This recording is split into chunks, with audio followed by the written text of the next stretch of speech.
Hai, Assalamualaikum warahmatullahi wabarakatuh dan salam sejahtera. Ustazah ucapkan kepada murid-murid tahun 6 Baiduri. Baiklah, minggu ini adalah minggu ke-36. Kita akan teruskan kepada modul yang terakhir iaitu modul yang keempat di bawah tajuk Mengenal Kraft Tradisional. Baiklah, objektif pembelajaran kita pada hari ini yang pertama, murid dapat menjelaskan apakah yang dimaksudkan dengan kraft tradisional. Yang kedua, murid dapat menyenaraikan jenis-jenis kraft tradisional. Yang ketiga, murid dapat menjelaskan maksud daripada jenis-jenis kraft tradisional. Dan yang terakhir, murid dapat memberi contoh bagi jenis-jenis kraft tradisional. Okey, apakah yang dimaksudkan dengan kraft tradisional? Kraft tradisional ialah satu perusahaan ataupun satu kerja seni yang melibatkan kemahiran kerja tangan yang memerlukan daya cipta yang diwarisi turun-temurun. Baiklah, di sini saya senaraikan beberapa jenis kraft tradisional. Ada 10 jenis kraft tradisional. Yang pertama, alat domestik. Yang kedua, alat pertahanan diri. Yang ketiga, alat permainan. Yang keempat, perhiasan diri. Yang kelima, batik. Yang keenam, tekad. Yang ketujuh, ukiran. Yang kelapan, tenunan. Yang kesembilan, anyaman. Dan yang terakhir sekali, tembika. Okey, apakah yang dimaksudkan dengan alat domestik jenis yang pertama ini? Alat domestik ini merupakan barang keperluan harian, seperti perkakas dapur. Kebanyakannya daripada perkakas dapur lah ya. Dalam gambar ni sudah sediakan dulu. Kalau dulu ataupun sekarang pun masih ada lagi ibu bapa kita yang suka menggunakan senduk ataupun sudip yang diperbuat daripada kayu. Ini adalah alat domestik yang masih kekal sehingga ke hari ini. Dan di sebelah alat perkakas dapur ini, sudip dan senduk ni adalah pengukur kelapa. Ataupun kita orang kampung sebut pengukur nyo, kan? Ini pun juga adalah alat domestik yang melibatkan hasil kerja tangan manusia. Okey, yang kedua, alat permainan. Permainan tradisional juga dikenali sebagai permainan rakyat. Ini sudah pasti semua tahu jenis-jenis permainan tradisional. Seperti dalam gambar yang saya sediakan ini adalah wow dan yang sebelah ni adalah gasing. Ini gasing yang besar ni ya. Dimain oleh orang-orang dewasa lah. Kalau kanak-kanak dia berbentuk kecil sedikit.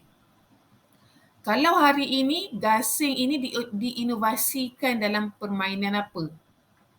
Dia seperti mana yang kanak-kanak selalu main iaitu Beyblade kan. Dia macam gasing juga tapi tiada penggunaan tali ni. Ini merupakan alat permainan tradisional. Masih lagi ada dimainkan pada hari ini. Dan yang ketiga, alat pertahanan diri. Alat pertahanan diri ini adalah sejenis senjata yang digunakan untuk mempertahankan diri dari serangan musuh, binatang liar dan sebagainya. Ianya juga turut digunakan di dalam majlis-majlis yang melambangkan keberanian pahlawan Melayu. Contohnya gambar yang tepi ni, ini adalah masyarakat kaum Iban ya yang berada di Sarawak. Yang lelaki ini pegang adalah yang dipanggil terabai. Alat pertahanan yang dipanggil terabai. Yang sebelah sini ni biasalah kita guna orang-orang Melayu lelaki biasanya menggunakan orang dahulu lah menggunakan keris. Jadi ini pun adalah alat seni kraft tradisional. Dia digunakan untuk mempertahankan diri sama ada daripada musuh, binatang liar dan apa-apa jua ancaman yang lain. Okey, yang keempat, alat perhiasan diri. Alat perhiasan diri ini merupakan pelengkap pemakaian seseorang di dalam majlis-majlis adat istiadat Melayu, majlis perkahwinan dan sebagainya.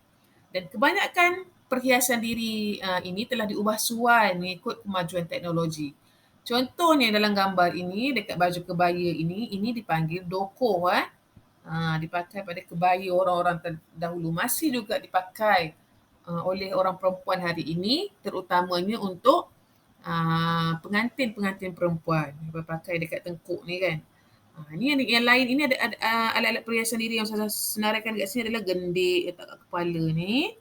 Dokoh yang ni lah dokoh. Ni gelang kaki, kalung ni panggil rantai jugalah sekarang ni. Pending, cucuk sanggul, sanggul lintang. Ini semua alat-alat perhiasan diri kan. Kebiasaannya dipakai oleh orang perempuan.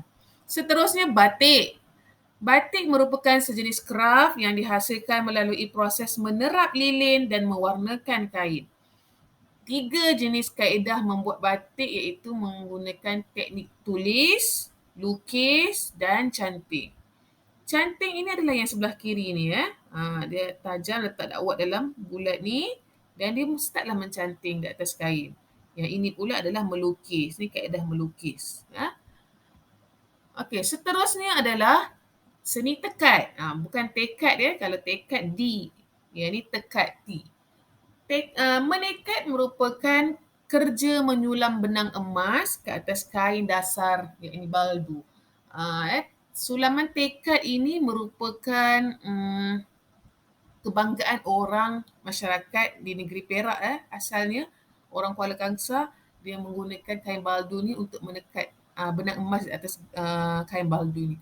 Sangat mahal dan penjagaannya perlulah dijaga dengan baik supaya tidak rosak. Kadang-kadang kita menyimpan daripada warisan-warisan nenek moyang kita dulu masih elok lagi. Ini hasil kerja yang berkualiti daripada orang-orang terdahulu.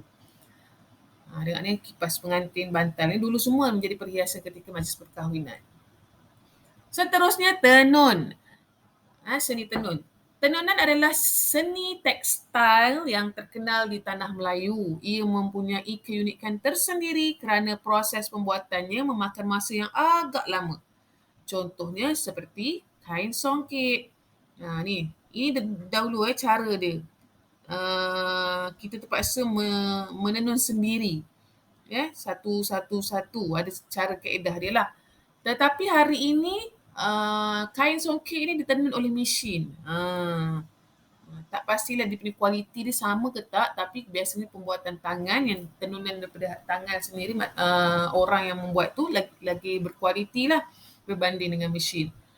Ni contoh kain songket yang masih digunakan oleh orang-orang Melayu sekarang, terutamanya pengantin lah. Seterusnya ukiran, seni ukiran. Seni ukiran kayu merupakan sejenis kraft tangan Melayu tradisional yang digunakan untuk menghias kediaman. Kebiasaannya menghias kediaman lah. Seperti yang ada di istana, masjid, rumah, makam. Makam ni apa? Perkuburan orang-orang kenamaan lah makam. Kepala sampan dan sebagainya. Contoh dalam gambar yang saya bagi ini adalah kepala sampan. Ni contoh jenis ukiran kayu. Dan ini juga merupakan istana lama. Siapa tahu istana apa ni? Istana Seri Menanti ya. Ada juga ukiran-ukiran kayu yang terdapat pada istana tersebut. Begitu juga dengan Perak ni, istana yang dekat Kuala Kangsar tu kan. Itu pun ada seni-seni ukiran kayu yang digunakan pada istana tersebut.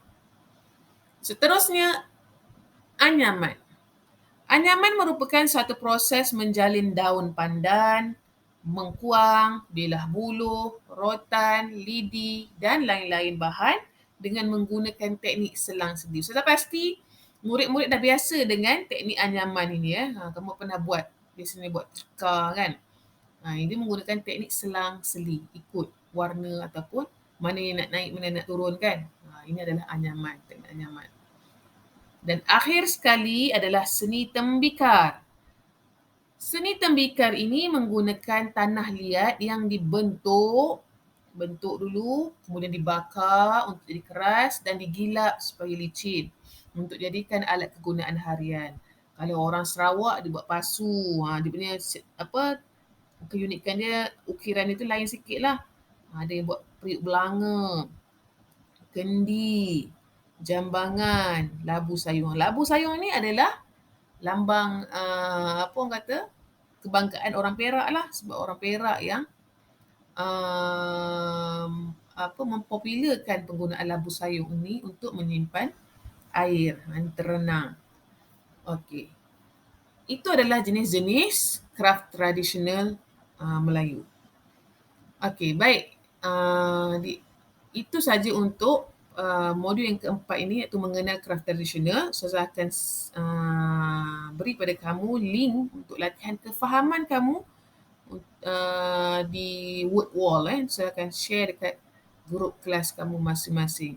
Sekian itu saja daripada Ustazah. Ustazah harap kamu faham dan boleh buat latihan di word wall yang saya sediakan. Sekian, terima kasih.